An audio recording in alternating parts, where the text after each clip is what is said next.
నమస్తే, welcome to super prime time. Super prime టైంలో ఇవాళ టాపిక్స్ చూద్దాం. పురపోరులో కాంగ్రెస్ జోరు, కారు బేజారు, కమలం కలవరం. మహాశివరాత్రి, మహా జాగరణ, భారీ జన సందోహంతో మహా శివోహం. నాడు అసెంబ్లీలో కన్నీరు పెట్టుకున్న ధృతరాష్ట్రుల నుంచే ఇప్పుడు నీతులు వింటున్నా. అంబటి ఆ వేషాలేంటి, మండలిలో పుష్ప విలాపం. ఈ అంశాలకు సంబంధించిన విశ్లేషణ చూద్దాం. ఫస్ట్ టాపిక్ చూసుకుంటే పురపోరులో కాంగ్రెస్ జోరు, కారు బేజారు, కమలం కలవరం.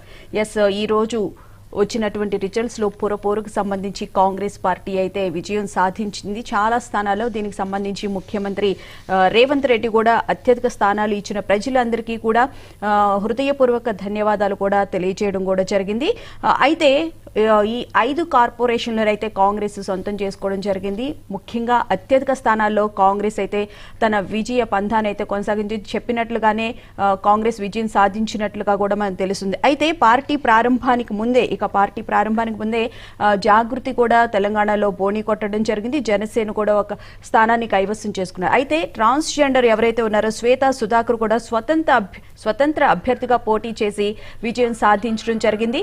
అయితే ఈ గెలుపు కాంగ్రెస్ కి సంబంధించి బలాన్ని ఇంకా పెంచిందనే చెప్పుకోవాలి. ఎందుకంటే అసెంబ్లీ ఉప ఎన్నికల సందర్భంగా కూడా 2 సీట్లలోనూ కాంగ్రెస్ విజయాన్ని సాధించడం జరిగింది. స్థానిక ఎన్నికల్లో కూడా 70% విజయం దానికన్నా కూడా ప్రజల ఆదరణ ఇప్పుడు ఉంది అని చెప్పి కూడా మనకి చాలా క్లియర్ గా కూడా అర్థమవుతుంది. అయితే దీనికి సంబంధించి కూడా కాంగ్రెస్ లో ఇంకా కొన్ని చోట్ల వర్గపోరు ఉంది, లేకపోతే ఇంకా అధిక స్థానాలు సాధించే అవకాశం ఉంది అని చెప్పి కూడా అంటూ ఉన్నారు. అలాగే బీఆర్ఎస్ కూడా కొన్ని చోట్ల విజయం సాధించింది. గతంలో అంటే 2020లో ఏదైతే హవా కొనసాగిందో ఆ హవా అయితే తగ్గింది.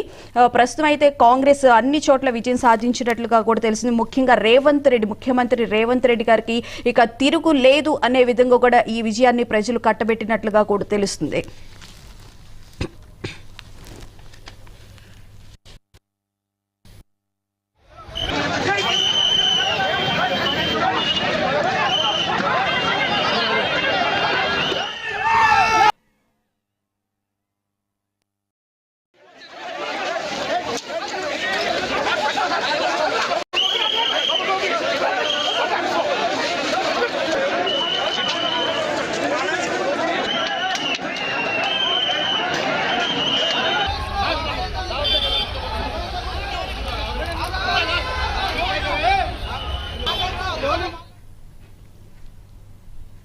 తెలంగాణలో ఇక ముఖ్యమంత్రి రేవంత్ రెడ్డి హవాకి తిరుగు లేదు అన్నట్లుగా కూడా ప్రజలు పట్టం కట్టారని చెప్పి అనుకోవాలి. ముఖ్యంగా చూసుకుంటే కనుక రాజశేఖర్ రెడ్డి లాగా రేవంత్ రెడ్డి కూడా తెలంగాణ మీద పట్టు సాధిస్తున్నారేమో అని చెప్పి కూడా మనకి చాలా క్లియర్ గా కూడా అర్థమవుతుంది. ఈ రోజు వచ్చినటువంటి పురపోరులో చాలా క్లియర్ గా మెజారిటీ అయితే కాంగ్రెస్ కి రావడం జరిగింది. అలాగే ప్రభుత్వ వ్యతిరేక ఓటు మాకు అనుకూలంగా ఉంటుందని చెప్పి అటు బీఆర్ఎస్ అలాగే బీజేపీ కూడా అన్నాయి.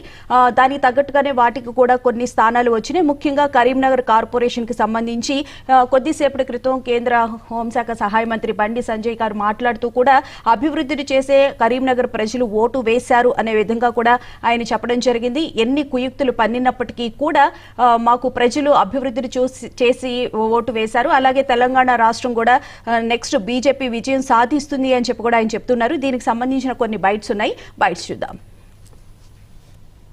మనం ఎంత కష్టపడ్డా ఆ కష్టాన్ని గుర్తించాల్సింది ఓటర్ మహాశయులు, ఓటర్ దేవుళ్ళు. రేవంత్ రెడ్డి గారు తీసుకొస్తున్నటువంటి అభివృద్ధి సంక్షేమాన్ని గుర్తిస్తా ఉన్నారు. వేస్ట్ జాలకు పోకుండా ప్రజల ఆకాంక్షకు అనుగుణంగా పనిచేయాలనే నేను గాని ముఖ్యమంత్రి గారు ఒక నిర్ణయానికి వచ్చినాం. అందుకే అందరిని సమన్వయపరుచుకుంటూ ప్రజలకు కావాల్సింది ప్రజలకు ఇస్తూ పరిపాలన సాగుతుంది. కాబట్టి ఇవాళ ఏ రాష్ట్రంలో రానంటే రిజల్ట్స్ ఇవాళ కాంగ్రెస్ పేదలు వస్తా ఉన్నాయి. ఎన్నికల నాటికి మేము 63 సీట్లను గెలిచాం, తర్వాత కంటోన్మెంట్ గెలిచాం, మొన్న జూబ్లీస్ గెలిచాం, సర్పంచ్లు గెలిచాం, ఇవాళ మున్సిపాలిటీ గెలుస్తా ఉన్నాం. రేపు జిహెచ్ఎంసీ మెగా జిహెచ్ఎంసీ ఇదే పరిస్థితి పునరావృతం అవుతుంది. అక్కడ కూడా 80% పైగా కార్పొరేట్ సీట్ గెలుపుతాం, మేయర్ సీటు కైవసం చేసుకుంటాం. సో ఈ అంశానికి సంబంధించిన విశ్లేషణను మా Telangana bureau chief Sudhakar live లో అందిస్తారు. సుధాకర్, చెప్పండి, మొత్తం మీద కాంగ్రెస్ చెప్పినట్లుగానే అన్ని చోట్ల విజయం సాధించడం జరిగింది. అయితే కాంగ్రెస్ లో కొన్ని వర్గపోరు వల్ల కూడా ఇంకా మెజారిటీ తగ్గింది అని చెప్పారంటున్నారు. దీంతో పాటు తెలంగాణ జాగృతికి సంబంధించి కూడా బోణీ కొట్టినట్టు కూడా మనకు తెలుస్తుంది.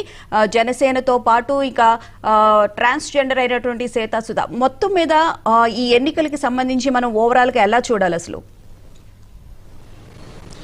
మున్సిపల్ కార్పొరేషన్ ఎన్నికల్లో కాంగ్రెస్ పార్టీ మొదటి నుంచి చెప్తున్నట్టే 85% స్థానాలను దక్కించుకుంది. 116 మున్సిపాలిటీలు, 7 కార్పొరేషన్లకు ఎన్నికలు జరుగుతాయి. ఇవాళ కౌంటింగ్ జరిగింది. కౌంటింగ్ మొదటి నుండి కూడా హస్తం పార్టీ చాలా స్పష్టంగా కనిపించింది. హస్తం పార్టీ దూసుకుపోయింది. ముఖ్యమంత్రి రేవంత్ రెడ్డి పదే పదే చెప్తూ వస్తున్నారు, మనం గెలుస్తున్నాం అని ఆయన చెప్తూ వస్తున్నారు. ఆ మాటే నిజమైంది. ఇటీవల జరిగిన గ్రామ పంచాయతీ ఎన్నికల్లో మనం చూసాం. గ్రామ పంచాయతీ ఎన్నికల్లో కూడా సుమారు 70% పైగా గ్రామ పంచాయతీలను కాంగ్రెస్ పార్టీ చేజెక్కించుకొని గ్రామ స్థాయిలో ఉన్న ఓటర్లను ఆశీర్వాదం తీసుకుంది. అంటే గ్రామ స్థాయిలో ఉన్న ఓటర్లు కాంగ్రెస్ పార్టీకి ఆశీర్వాదాన్ని ఇచ్చారు. ఆ తర్వాత ఇవాళ జరిగింది పట్టణ ప్రాంత ఓటర్లు. మున్సిపాలిటీలు, కార్పొరేషన్లు అంటే పట్టణ ప్రాంతంలో. ఇక్కడ కూడా గ్రామ పంచాయతీ ఎన్నికలను మించి ఫలితాలు కాంగ్రెస్ పార్టీ సాధించింది. అంటే పట్టణ ప్రాంత ప్రజల ఓటర్లు కూడా కాంగ్రెస్ పార్టీని ఆశీర్వదించారు. సాధారణంగా 2 సంవత్సరాలు అయింది కాంగ్రెస్ పార్టీ అధికారంలోకి వచ్చిన తర్వాత అభివృద్ధి జరగట్లేదని, లేకుంటే ఇచ్చిన హామీలు నెరవేర్చట్లేదంటూ అని, అదేవిధంగా కాంగ్రెస్ పార్టీ అధిష్టానం వద్ద ముఖ్యమంత్రి రేవంత్ రెడ్డికి పలుకుబడి తగ్గిందని, లేకుంటే మంత్రులతో ఆయనకు సఖ్యత లేదని, లేకుంటే ఆయన మాట్లాడుతున్న మాటలు వివాదాస్పదం అవుతున్నాయని ఈ రకమైన విమర్శలు రాజకీయ వర్గాల్లో చాలా రోజులుగా వినిపిస్తున్నాయి.